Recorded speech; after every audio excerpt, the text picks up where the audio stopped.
And the last problem is that they don't look good. They're messy on your desk. We don't want that. Like a big octopus sitting there. Nous avions affaire à ce que nous appelons dans notre jargon un concentré de chimères, apparitions répétitives ou à un corps astral flottant du type 5. Autrement dit, un sacré vicelard.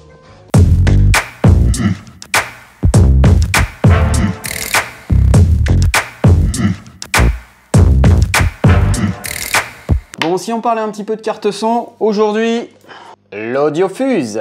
Audiofuse, Audiofuse, Audiofuse, enfin une carte son quoi. Alors l'Audiofuse, c'est une carte son d'Arturia, et si vous vous souvenez bien, le président d'Arturia en parlait en ces termes. There is something we're not very happy with. Something we have not been very happy with for many years.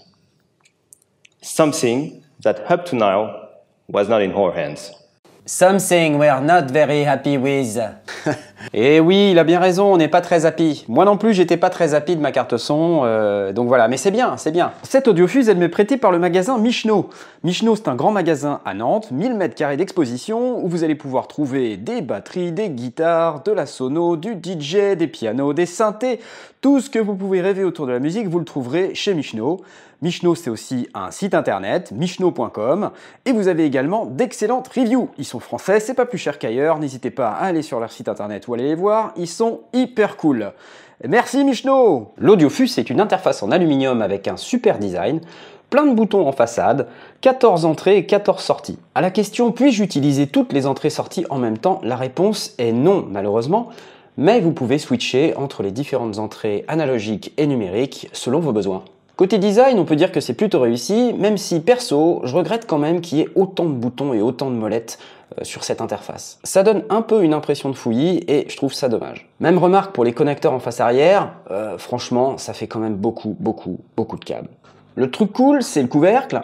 On peut l'utiliser pour transporter l'interface dans son sac à dos. Il a un contour en cuir et un intérieur en velours du plus bel effet. L'interface existe en 3 couleurs.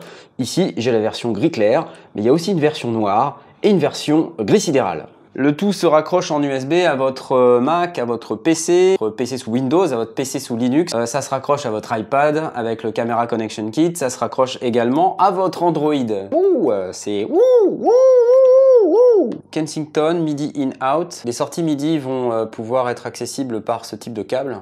Des entrées-sorties word clock, donc ça, ce sera pour synchroniser avec le monde audio professionnel. Entrée-sortie ADAT, et ça vous permettra de véhiculer 8 entrées-sorties au format numérique. Ici, on a un hub USB, c'est une petite touche sympathique, ça vous permet de connecter une dongle ou même un disque dur ou même un clavier qui pourrait être alimenté par USB, un petit clavier maître par exemple. 2 entrées insert. Les entrées insert, c'est assez particulier, ça va vous permettre de connecter un compresseur dans le cheminement du signal en coupure sur l'entrée 1 ou sur l'entrée 2.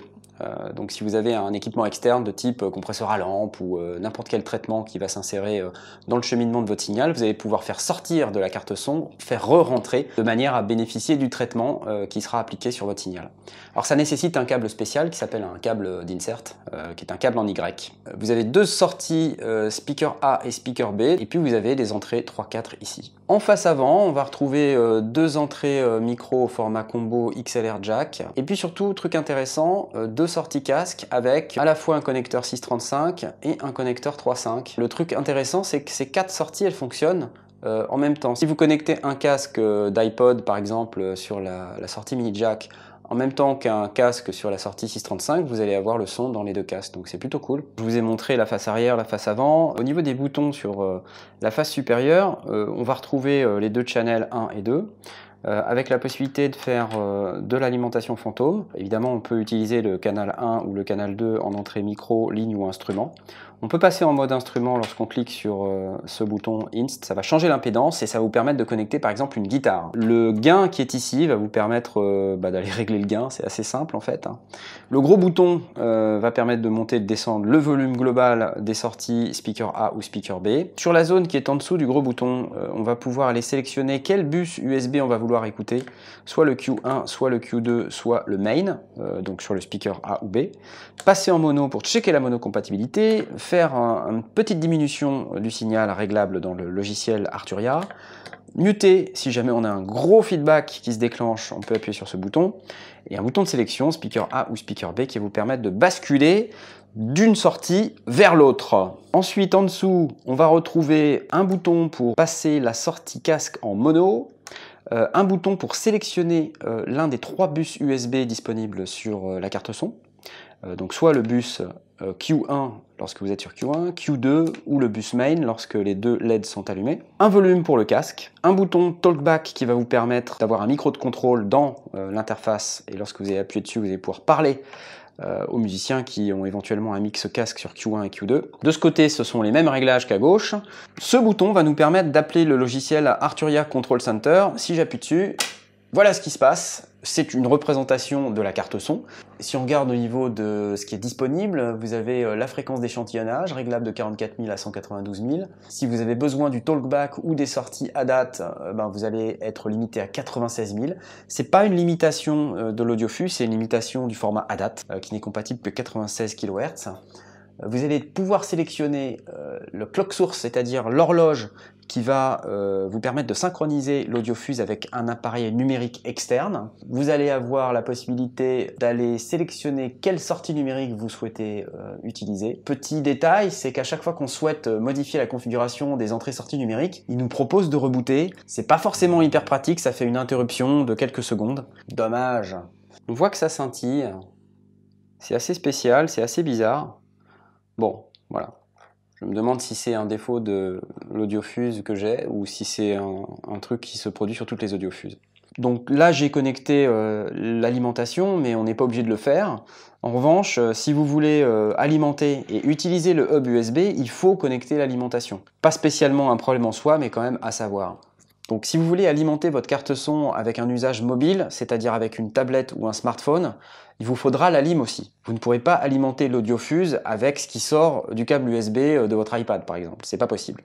Lorsqu'on n'est pas connecté à l'alimentation, on peut tout à fait utiliser des micros statiques et les alimenter avec le 48 volts. C'est possible mais pas recommandé. Pourquoi? Parce que ça va drainer beaucoup de jus de votre ordinateur portable et ça risque d'avoir un impact assez fort sur votre batterie. Non seulement c'est pas bon pour votre ordinateur, mais en plus votre autonomie va vraiment souffrir.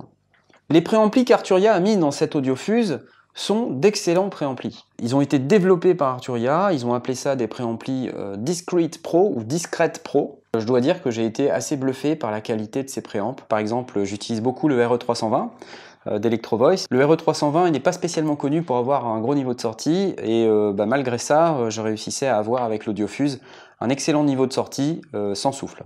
Côté latence et en fonction de votre fréquence d'échantillonnage, vous pouvez vous attendre à une latence tout à fait correcte. Ici, dans Ableton Live, à 44.1 et 64 samples de buffer, j'ai une latence d'environ 7 millisecondes. Si je monte à 96 kHz, je peux descendre cette latence à 5,6 millisecondes. Si vous préférez travailler avec une taille de buffer plus confortable, comme 128 samples par exemple, à 96 kHz, vous pourrez compter sur une latence globale avoisinant les 7 millisecondes. 7 millisecondes, c'est tout à fait correct, c'est pas non plus incroyable.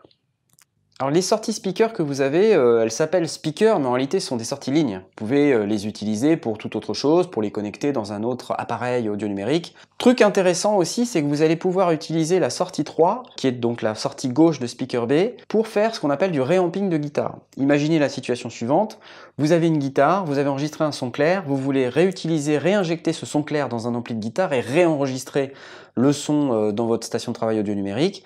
Vous pouvez le faire avec l'audiofuse. Vous dites au logiciel Audiofuse Control Center que vous souhaitez utiliser la sortie 3 comme une sortie de réamping. Vous connectez la sortie de réamping à votre ampli de guitare et voilà, le tour est joué. Ce bouton en haut à droite, il va vous permettre de doser lorsque vous êtes en situation d'enregistrement et que vous utilisez le direct monitoring. Il va vous permettre de doser entre le signal qui arrive de l'ordinateur et le signal qui est géré en interne dans le bus de direct monitoring. Donc de cette manière-là, vous allez pouvoir baisser dans le volume du casque, par exemple, le niveau de la musique pour le chanteur qui va pouvoir s'entendre mieux et donc théoriquement chanter plus juste. Des fois non. Des fois c'est horrible, des fois c'est une catastrophe. Ouais. À la question « Est-ce que j'ai aimé l'audiofuse ?», la réponse est évidemment « Oui, j'ai aimé l'audiofuse ». Pourquoi j'ai aimé l'audiofuse? D'abord, toutes ces options de connectivité, ça correspond à un usage que moi, je pourrais avoir. C'est vachement bien de se dire qu'on peut utiliser tout un tas de trucs, toutes les sorties casques, qu'on peut même tout utiliser tout en même temps, le headroom sur les préamps qui sont vraiment très très bons. le fait d'avoir des 48 volts séparés, enfin voilà, il y a plein de petites choses qui sont pensées pour les mecs qui ont des besoins vachement spécifiques. Donc Arturia, ok, tout thumbs up, comme on dit là-bas. Alors une fois qu'on a dit tout ça, il y a un certain nombre de trucs qui me viennent à l'esprit et dont j'ai envie de vous parler. Le premier truc, c'est cette histoire de scintillement. Moi, perso, ça m'agace. Par exemple, vous voyez là qu'on perçoit très nettement le scintillement. Et c'est pas un effet d'optique de la prise de vue, hein, c'est un véritable scintillement. Donc c'est très étrange. Ça disparaît au bout d'un moment, c'est-à-dire je me dis que c'est lié à quelque chose que je maîtrise pas. Je me pose la question, vraiment, de savoir si ça arrive avec les autres audiofuses. Dites-moi, si vous avez une audiofuse, dites-moi si ça fait pareil. Voilà. Un autre élément, c'est qu'au bout d'un moment, ça chauffe. Ça chauffe même beaucoup. Alors là, c'est pas très chaud, mais si vous utilisez le 48 volts, les deux sorties speaker, les préamps, et que vous êtes vraiment au taquet au niveau des volumes, ben, vous allez vous rendre compte que ça chauffe quand même sacrément. C'est pas que ce soit un problème, mais c'est pas rassurant. Voilà. Maintenant, en termes de routage, quand on regarde l'Audiofuse Control Center, moi, je suis pas emballé par ce logiciel. Déjà parce que les possibilités de routage, pour moi, sont confuses. Et si l'utilisateur lambda ne comprend rien, ça va être compliqué. Par exemple, je ne vais pas pouvoir dire que je veux que l'entrée 1, elle soit routée vers la sortie SPDIF coaxiale, et l'entrée 2, je veux qu'elle soit routée sur le speaker B. C'est tout l'un ou tout l'autre. Après, je me dis, toutes ces options de connectivité, quand on regarde, finalement, ça sert. Mais je me dis aussi que on est combien dans mon cas? Je sais pas, en réalité. Alors, je me doute qu'en termes d'ingénierie, ça a dû être un sacré challenge d'arriver à mettre tout ça dans cette petite boîte. Donc, je voudrais quand même saluer l'effort et je me dis que voilà, les mecs, ils ont été assez loin, ils ont eu des difficultés, ça a mis plusieurs mois à sortir, voire même 2 ans. Est-ce que le résultat, il est autant à la hauteur du hype qu'on a créé autour de cette carte son? Ok. Côté possibilité de routage, on n'a pas non plus affaire à un super monstre. On peut faire du routage, on a les 3 bus Q1, Q2 et main, on peut faire du réamping, on peut par un truc finalement relativement compliqué réaffecter ce qui est sur la sortie Phone 2 au speaker B, on peut affecter la sortie numérique au speaker B, mais tout ça c'est quand même assez bordélique si je puis me permettre. C'est pas aussi clair que l'expérience qu'on peut avoir sur d'autres cartes son. Ça me donne l'impression que ça a été aussi pensé de manière compliquée, encore un truc d'ingénieur. Donc il y a plein d'usages possibles avec cette carte son. Je dirais que c'est en fait sa principale qualité, mais c'est aussi son principal défaut, c'est qu'il y a plein d'usages possibles. Et donc, moi, acheteur de cette carte son, est-ce que je vais utiliser tout ce que cette carte son a à offrir? Pas sûr. En conclusion, je pense que c'est une excellente carte son au niveau de ses specs, mais que la cible n'est pas forcément très claire, et ça me fait craindre qu'ils n'en vendent pas énormément. Sur michno.com, cette carte, elle est au prix de 599 €, c'est le prix du marché. C'est quand même une somme, et donc pour ce prix-là, il y a aussi des alternatives. Donc il faudra se poser la question de savoir si toutes ces fonctionnalités sont celles que vous recherchez, auquel cas, si ce sont celles que vous recherchez, tant mieux. Si ce ne sont pas celles que vous recherchez, mais que vous avez besoin qu'un sous-ensemble de ces fonctionnalités, c'est vrai que vous n'avez peut-être pas envie de dépenser cet argent dans une carte son. Et c'est vrai qu'il y a des options qui sont quand même moins chères, évidemment, avec moins de choses. Et ça, c'est le problème, en fait, des home studistes, hein, c'est qu'on dit « Ah bah ouais, mais peut-être qu'un jour, je vais avoir besoin de cette feature. Peut-être qu'un jour, je vais avoir besoin de la sortie SPDIF. Peut-être qu'un jour, je vais devoir faire du réamping. Peut-être qu'un jour, j'aurai besoin de 2 sorties casque. Peut-être qu'un jour, je vais avoir une deuxième paire d'enceintes. Peut-être qu'un jour, je vais pouvoir doser le direct monitoring par rapport à mon ordinateur. Peut-être qu'un jour, je vais vouloir inverser la phase. » Peut-être que jamais, en fait, c'est ça le problème. C'est un peu comme une bagnole, hein. En France, les bagnoles, elles sont dites suréquipées. C'est ça, c'est un peu la BMW des cartes son. Et, vous avez plein d'équipements, la possibilité de faire plein de trucs. Par contre, quand vous voulez connecter votre smartphone en Bluetooth, ben, c'est compliqué. Voilà.